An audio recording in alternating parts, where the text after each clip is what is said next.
Italy as a country did not exist until 1861. From the fall of Rome until the unification of Italy, the Italians were ruled mostly by foreigners who cared very little for Italy itself. Before unification, they were ruled by the Germans, the Austrians, the Franks, the French, the Spanish, the popes, and even the Vikings. The Italians used to rule the Mediterranean, but before unification, they couldn't even rule themselves. And in this video, you will learn how Italy will be united. It started as soon as the Roman Empire collapsed, when all of Italy was taken over by the Ostrogothic kingdom. But in 535 the Byzantine Empire tried to take Italy, but they failed and Italy was then split in two. For an entire millennium, 1000 years, Italy remained divided. They were ruled over by the Franks and the Holy Roman Empire until Italy became a collection of city-states during the Renaissance. And these city-states were often at war with one another. In order to win those wars, they would find allies outside of Italy to support them. And so Italy was fought over by Austria, Spain, the Holy Roman Empire, and France for centuries. And this is the state we find Italy in before unification. Chapter 1. Republicans. The year is 1796. Italy was ruled by 11 countries. Let's go over them one by one and get an understanding of Italy at the time. Many of these countries will change their names over time. To not confuse anyone, we will use the name they had right before they became part of modern-day Italy. For example, the first country we will talk about is the Kingdom of Naples, which later became the Kingdom of Two Sicilies, ruling both the island of Sicily as well as the southern part of Italy. They were the strongest country in Italy at the time, with a large agriculture to provide food, the largest population, and a powerful army. Its kings were members of both the French royal family as well as the Austrian royal family. Just for context, Austria and France were two of the most powerful empires at the time. As a result, it was friendly with both countries and was relatively independent. After all, if the French invaded, they could ask Austria for help, and if Austria invaded, they could ask France for help. And if an outsider invaded, they could ask both Austria and France for help. The second country is the papacy, ruled by the Pope. They were not an impressive country in terms of military or economy, but the Pope was the ruler of Christendom and could call upon the Christian nations of Europe to support his cause. Then there were the Grand Duchy of Tuscany, the Duchy of Parma, and the Duchy of Modena. They were officially all separate countries, however they were ruled by members of the Austrian royal family, meaning that they were essentially Austrian puppet states. Then there was the Republic of Venice. It was by far one of the weakest countries in Italy. They had spent a century losing wars, and by 1796 they were essentially an Austrian puppet state as well. And then there was Austria itself. By the late 18th century, it seemed like Italy was about to be colonized by Austria. In the north, we can already see a few territories taken over, and it was expected that Austria would just keep going until even the independent countries would bow down to Austrian rule. Then there were the republics of Genoa and Lucca. There is not much to say about them. By the late 18th century, both countries were very weak. Genoa was essentially a French puppet state, and Lucca an Austrian puppet state. Then there is San Marino, which was independent and remains so until today.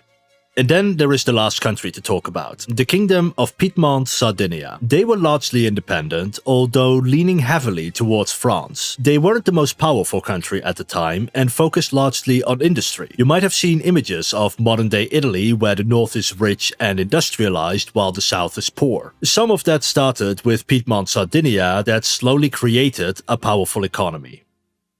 And these are all the major players in Italy in 1796. And in that year, Italy took its first steps towards unification with Napoleon. Napoleon was a general at the time and was sent to Italy to fight against Austria and its allies. To the surprise of everyone, Napoleon kicked Austrian ass. And for the next 20 years, Napoleon would become Emperor of France and fight with Austria for control over Italy.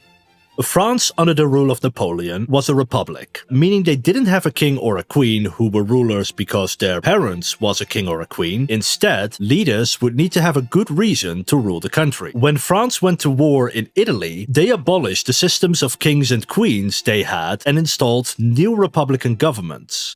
In the northwest, they created puppet states with republican governments. In the northeast, they created the Kingdom of Italy with Napoleon as its king. In the south, they created the Kingdom of Naples, ruled by the brother of Napoleon. And almost everywhere, the old feudal systems of lords and kings was replaced with a republican system. And the republican system was based on the French system, which was one of the most efficient forms of government at the time. For example, before the French Revolution, the nobility was largely above the law, but with the new French system, it became illegal to break the law.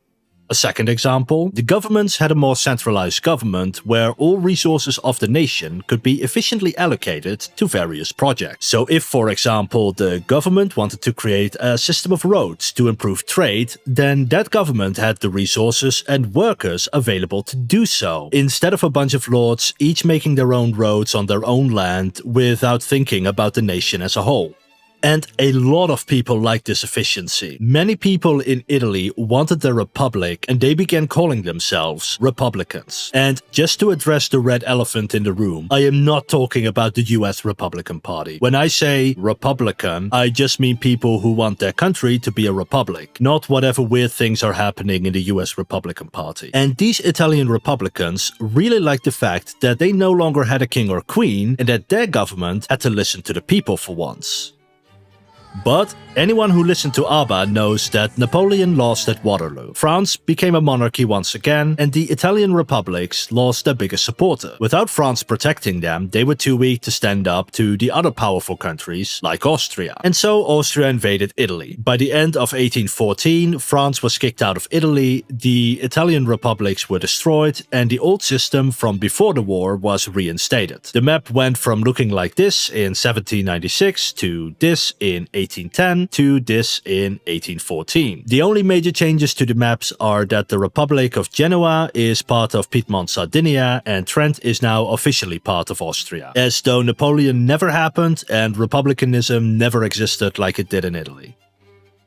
So imagine you're an Italian Republican and the Austrian government has just installed a monarchy in your area. You are probably very angry about this. And what do angry political groups do when they don't get what they want? They become more outspoken in their beliefs. They radicalize and they form secret societies. And the Italians were no different. Almost every city in Italy formed a secret society of republicans whose goal was to overthrow the government to create a new republic. And the republicans believed that the reason Austria could just walk into Italy and tell them how to govern themselves was because Italy was weak and divided. And they concluded that if Italy wanted to become independent, they had to become strong and stable. And to be strong and stable, they would have to join together in a single nation. They were convinced that to be free, Italy should be united.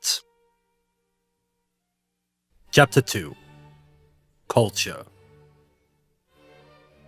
But after centuries of foreigners ruling Italy, there didn't really exist any Italian culture anymore that could unite Italy. Instead, the Italians adopted the culture of their foreign rulers. In the Austria regions, the people adopted more Austrian traditions, while on the border with France, they started wearing French fashion. They didn't even have a single language anymore. Instead, every region had their own dialect influenced by whoever had conquered them. Italy had no culture and no language of its own. But if Italy was to become united, this needed to change. If Italy was to be a single nation, it had to have a single culture and a single language all Italians could speak. And this new culture was created through art. Instead of French literature, Austrian opera, or regional music, the Italian artists started creating Italian literature, Italian opera, Italian music. This actually made those artists quite a lot of money, because instead of selling their work in their own region, they could now sell their works all over Italy. And the Italian nationalists and republicans would gladly pay money for art which represented their political views, such as the opera Ernani, written by Giuseppe Verdi. It's about three men who get into a relationship with one woman at different times of her life, drawing a similarity with Italy, which had three empires ruling over it at some point: Spain, France, and Austria. If you want to sell a book to Italians, they need to be able to understand that book. But as I said earlier, Italy didn't have a single language anymore. It was hard to write a book in your regional language in the north in Milan and then sell it to someone all the way down south in Sicily when they speak completely different dialects. You probably know of some English-speaking countries whose version of English you find hard to understand. Hey, I've lived in Scotland. Once me and my friends had to ask a bus driver 5 times for directions. And in the end, none of us understood a single word he was saying because he spoke some obscure Scottish dialect. Now imagine trying to form a country with people you can barely speak to.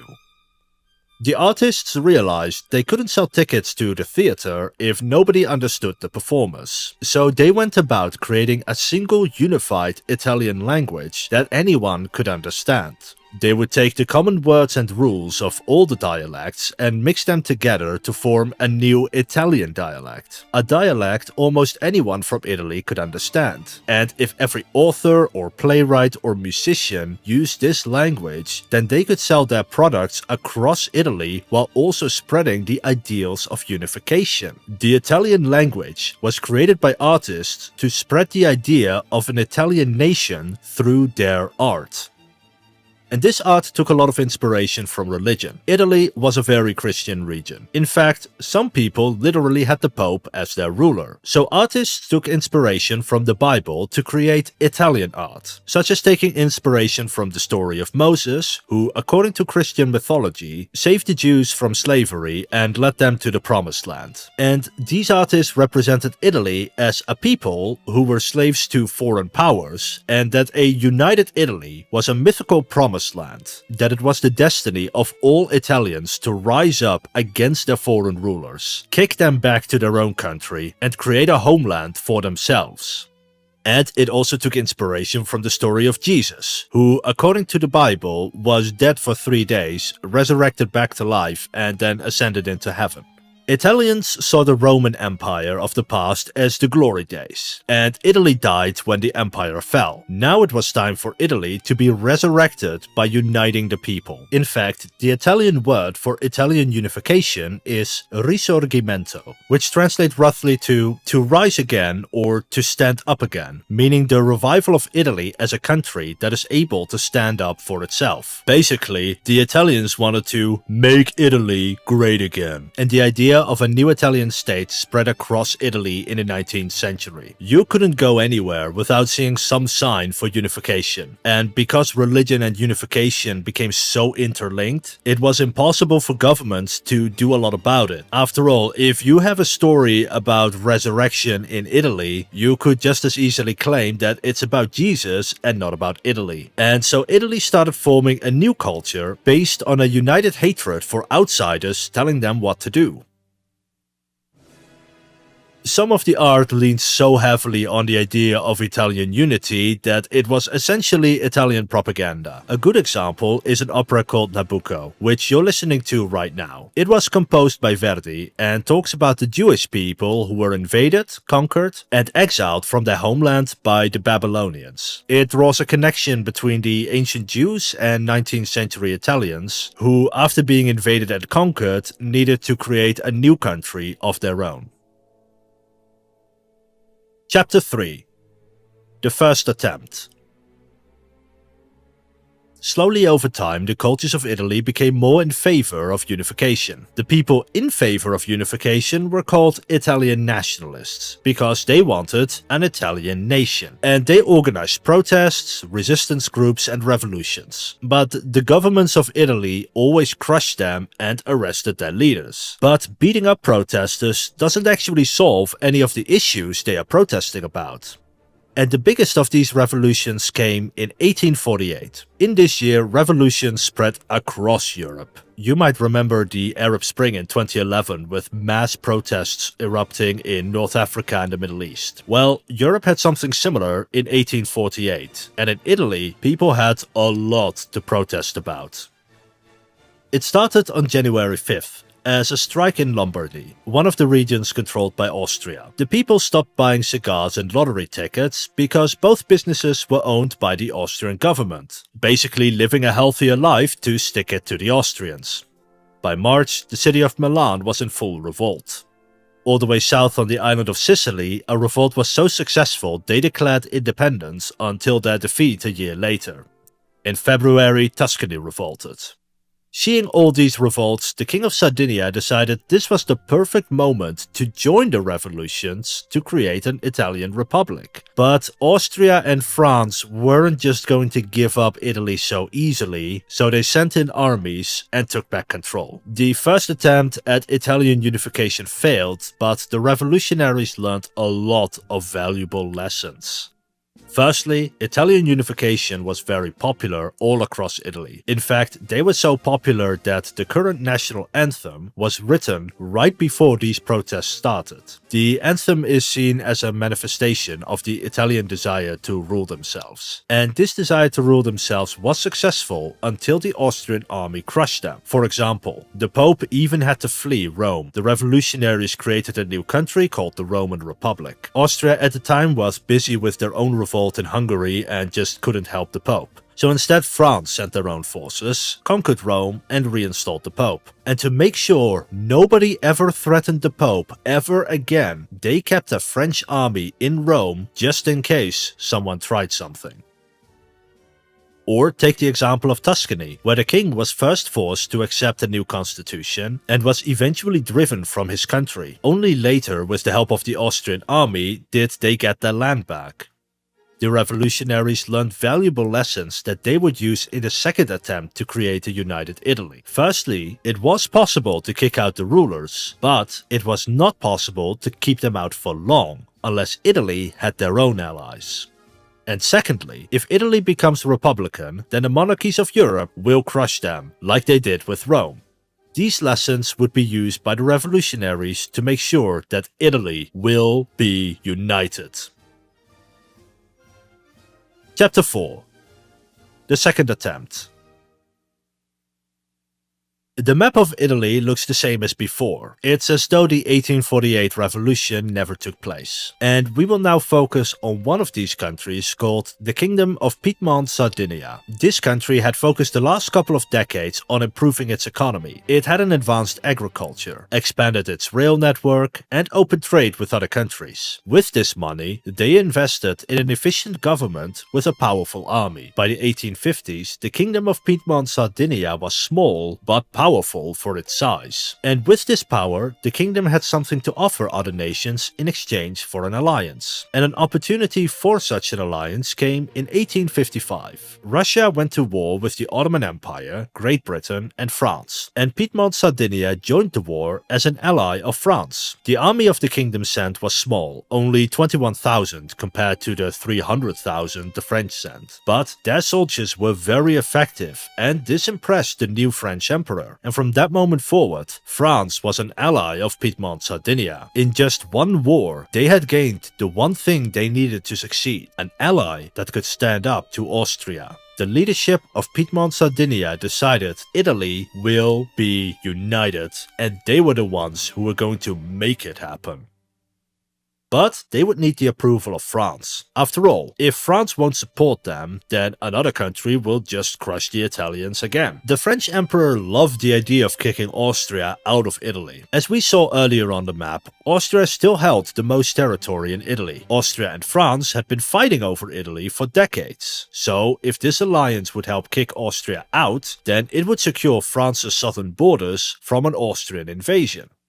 However, you can't just attack Austria without a good reason, so they came up with a plan. Piedmont-Sardinia would attack Modena. Modena was an Austrian puppet state, so Austria would have to join the war to protect Modena, and then France would support Piedmont-Sardinia. This plan worked, and they crushed the Austrian army, and in exchange, Piedmont-Sardinia would allow France to take over Savoy and Nice. Today they are part of France, but 150 years ago they were part of Piedmont-Sardinia and considered Italian. And it's at this time that they became French in exchange for allowing Italy to unify.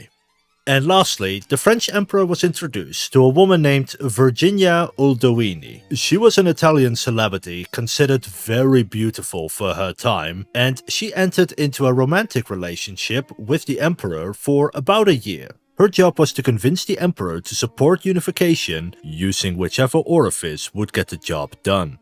And this plan worked almost perfectly. The French and Piedmont armies were commanded by generals who had proven themselves in combat. The Austrian army was commanded by people who had a prominent position within the Austrian royal family. And even though Austria had a larger army, competence beats inbreeding, and Austria lost the war. Let's look at the map again. Lombardy was directly taken over by Piedmont Sardinia. Tuscany, Modena and Emilia were occupied, in essence going from Austrian puppet states to Piedmont Sardinian puppet states. Northwest Italy was secured, and Austria lost nearly all their influence in Italy. France and Piedmont Sardinia wanted to kick the Austrians out of Italy completely, but both sides were running out of supplies, and everybody knew there would be another war to decide who would rule Italy. Chapter 5. The South.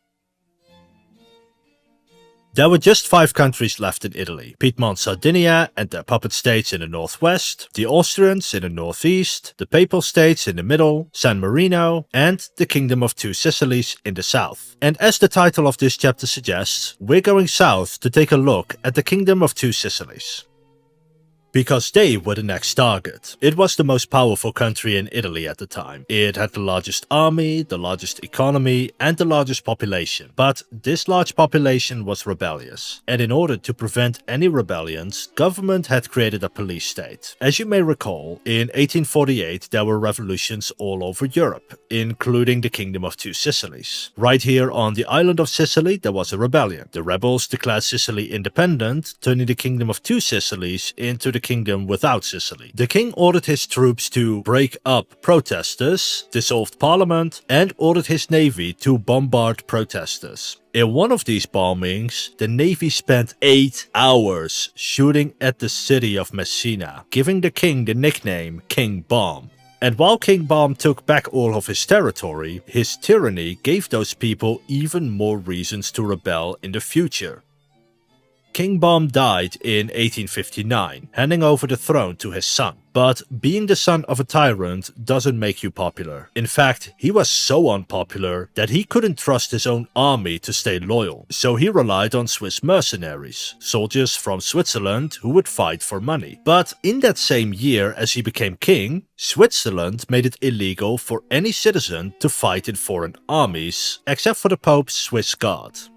All of a sudden, the most loyal soldiers of the Kingdom of Two Sicilies returned home, leaving the king with an army he couldn't trust and a population ready to rebel again. This was the perfect opportunity to invade. But the Kingdom of Two Sicilies was too powerful to invade alone, so they needed to look for powerful allies and once again turned to France and Great Britain. France had helped them in the past to kick Austria out of Italy, but Austria had been defeated. So France gave their blessing, but they didn't want to help.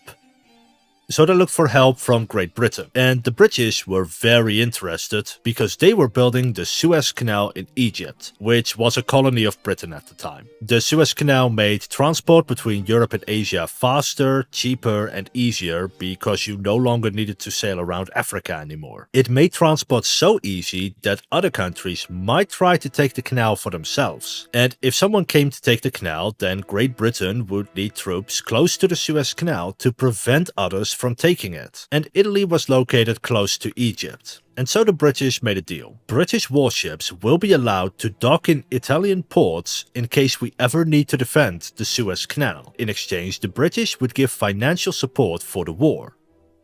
This wasn't the help they hoped for, but it was the help that they needed. It was time for the invasion to begin. Just one small problem. Piedmont Sardinia didn't have any soldiers for such an invasion. They were all busy keeping the newly conquered territories under control. And so Piedmont Sardinia sent a man called Giuseppe Garibaldi to conquer southern Italy.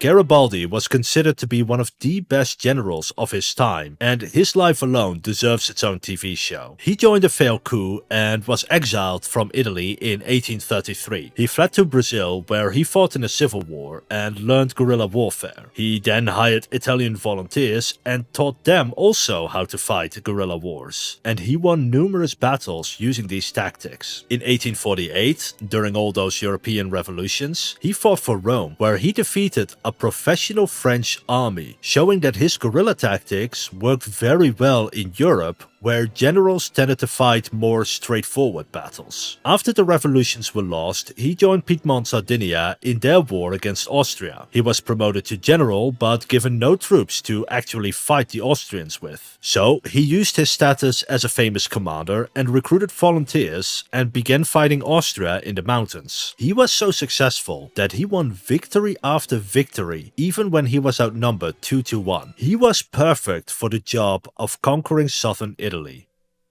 As always, he recruited volunteers, about 1,000 of them, and together they would conquer southern Italy, or at least that's the official story. In reality, the British sent spies to the local commanders, offered them money if they just wouldn't fight. These commanders had a choice. They could either fight the famous general Giuseppe Garibaldi, or they could take the money, surrender immediately, and watch Garibaldi get rid of the unpopular king. As you can imagine, almost every commander took the money. Who wouldn't want to get paid to do nothing?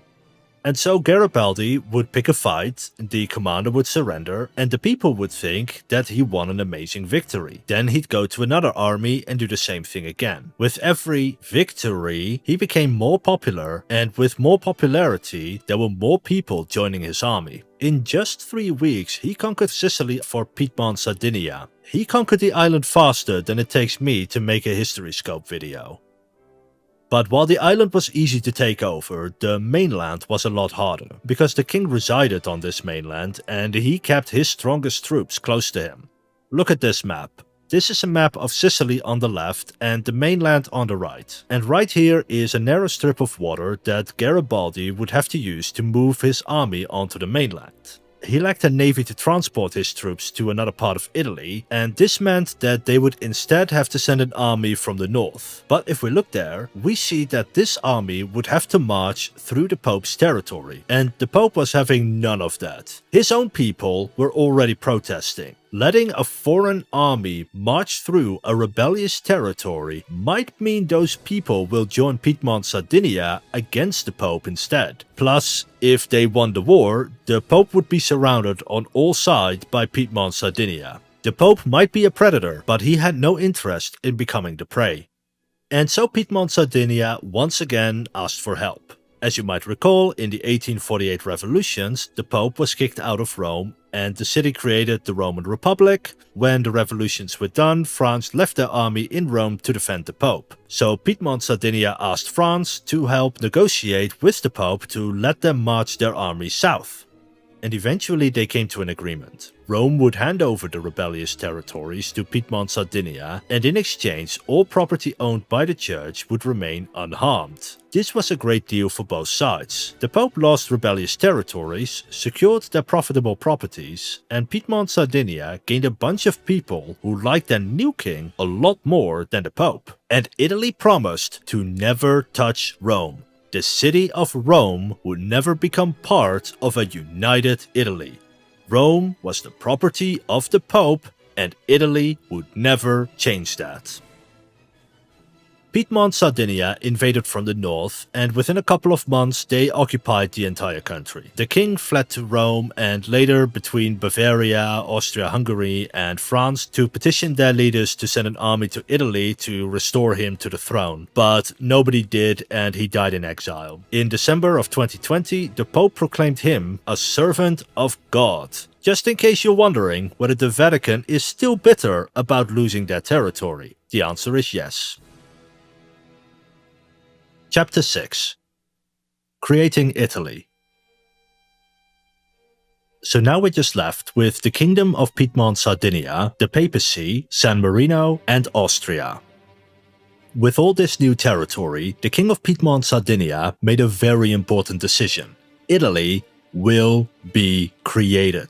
And so he called together the parliament, with representatives elected from every region, including the puppet states that were technically separate countries. Together with the Senate, they proclaimed that King Victor Emmanuel II of Piedmont Sardinia would now become King Victor Emmanuel II of Italy in 1861. The puppet states were officially disbanded and became regions within the Kingdom of Italy. But despite being the king of Italy, he did not rule over all of Italy. In the northwest, Austria still had a large part of Italy under their control. And in this video, we've spoken a lot about how Austria tried to control and colonize Italy before unification happened. But the Austrians were doing something similar in modern-day Germany. The rulers of the Austrian Empire spoke German and had a German culture. And at the time, Germany itself was comprised of dozens of small states. Austria was the largest German-speaking state and as a result came to rule the other German states for centuries. But this changed in the 19th century when the country of Prussia became just as powerful as Austria while also being a German nation. And in 1866 the two sides went to war. And this is where Italy comes in. Prussia and Italy were both rivals with Austria, so why not form an alliance? Prussia would get Germany and Italy would get Italy. And this is where things get a little bit complicated, because Austria was afraid that more countries would join the war against them, so they made a deal with France. The city of Venice, located right here, would be handed over to France. In exchange, the French would stay out of the war. But France had no interest in Venice. But they still accepted the deal. Then France went to Italy and said, "We are willing to give you Venice. In exchange, you keep your promise to let us keep Nice and Savoy." Earlier in the video, France had received these lands from Italy. But now that Italy was a large country, France wanted to make sure that Italy wouldn't break their promise and take back this territory. And so the war began on June 20th, 1866. 2 months later, on August 12th, Austria surrendered. Almost all the Austrian territories in the region of Italy were handed over to the Kingdom of Italy. Italy had almost been united. Chapter 7. Italy will be united. So now we're just left with the Kingdom of Piedmont Sardinia, a little bit of Austria, San Marino, and the papacy. The Pope had ruled Rome for over 1,000 years. According to Christian mythology, the Pope is the personal representative of the Christian God here on earth. The Pope at the time was Pope Pius IX, and a fun fact about him is that he is the first Pope to ever be photographed, as you can see on screen right now. The Pope was not just the leader of a country, he was the leader of a religion. In Rome, religion was government, and government was religion. There was no separation of church and state. People didn't really have any rights, but those people did have eyes, and they saw democracies, civil rights and freedom right outside their border. To them, the Kingdom of Italy represented something better, and so people began to protest. So what did the Pope do to end these protests? Well, I kid you not, he had all the cardinals come together and had them declare that the Pope was infallible, which means that the Pope is incapable of making mistakes, that it was impossible for him to do anything wrong. You might have heard this before, that the Pope is infallible. Well, this literally came about because people were protesting against him, and he was so out of touch with reality that he told the protesters, "You are wrong to protest me because I can't make any mistakes. Therefore, you have nothing to protest about." As you can imagine, this did not help the situation at all. In fact, protests just kept getting worse. But the Kingdom of Italy was afraid to invade Rome directly. Because the Pope is the leader of the Roman Catholic faith, you could expect a Catholic nation to come to the defense of the Pope. But then 1870 happened. In that year, everybody was too busy to help. This is a very special year in European history. It's the year the Germans went to war with France. And in this war, the Germans were so successful, they occupied Paris, the capital of France. In fact, France lost so much that they had to recall the soldiers they put in Rome. You know, those soldiers from earlier in the video, France put there to make sure nobody could invade Rome. This was terrible news for the French, but it was great news for Italy, because it meant that Germany and France were too busy with each other to defend Rome. At the same time, Austria's defeat at the hands of the Italians, as well as some other wars, almost caused the collapse of the Austrian Empire. They were now reforming into the Austro-Hungarian Empire, and they were in no shape to fight any war with Italy. Spain had lost most of their empire and didn't have the resources to help the Pope. Russia and Great Britain had abandoned Catholicism centuries ago. and everybody else was too weak to fight Italy. There was nobody to call for help. The Pope was alone.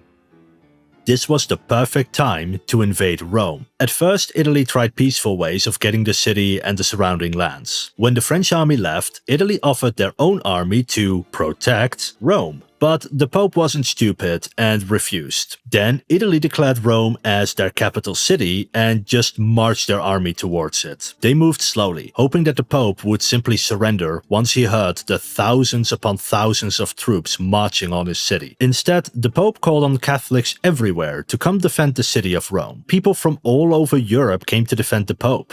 In total, Rome had an army of 13,000 soldiers and volunteers. Here is a picture of them getting blessed by the Pope. Although interestingly, only 200 of them were from Rome itself. Most people were still protesting the Pope. Italy sent an army of 50,000 professional soldiers. The battle began at 6 in the morning. The Italians blew a hole in the city walls. You can actually see a picture from 1870 on screen right now that shows the hole in the wall. And by the afternoon, the Pope had surrendered. The Italians allowed him to live in Vatican City, located inside Rome itself. People were allowed to come and go to the Vatican as they pleased, and the Pope would get to keep being the Pope. A great deal for someone who just lost an entire country. But the Pope instead pretended that he was a prisoner and refused to accept Italian rule over Rome. This matter was not resolved until 1929, when the current relationship between Italy and the Vatican was established. But Rome was now the capital of Italy, and the government moved into the city. And by the way, this Pope, Pius IX, was also beatified, the first step towards becoming a saint. I am not sure, but from the research I've done, it seems like all the popes are still bitter about losing their territory to Italy, so they will make any person who opposed Italy into a religious icon. Chapter 8. The Last Pieces. Italy was now ruled by the Kingdom of Italy, Vatican City, a little bit of Austria in the north, and San Marino. And let's talk about San Marino and why it wasn't conquered by Italy, unlike the rest of Italy. So, why does San Marino still exist? Well, during the struggle for unification, San Marino offered asylum to revolutionaries, among them Giuseppe Garibaldi. After Italy had been united, San Marino and Italy signed a series of treaties that kept San Marino independent. By providing protection to the revolutionaries, those same revolutionaries provided protection to San Marino. But Italy still had a long way to go to becoming a single unified country. Italy built statues to commemorate the Italians who fought for unity, created cultural exhibitions to showcase a single Italian culture, and created schools to teach a single unified Italian language. The layouts of entire cities were changed so that the people would naturally walk along streets and squares named after unification heroes. If you've ever been to Italy and found yourself walking along a lot of statues, walking towards important Italian monuments, or noticed a lot of revolutionary art, that's not just because you're a tourist. It was created to remind Italians that they are Italian, not Milanese or Sicilian or Venetian, but Italian. Now, there is just one piece left all the way to the north, still controlled by Austria-Hungary, the successor state of Austria. Italy would have to wait until World War I to get it back. They joined the war on the side of the Allies, but at the end of the war the Austro-Hungarian Empire was breaking apart. All over their empire, regions were declaring their independence. With the empire breaking apart, Italy could simply move in to secure the last piece of Italy. And by 1918, all of Italy was finally ruled by Italians. Italy had been united.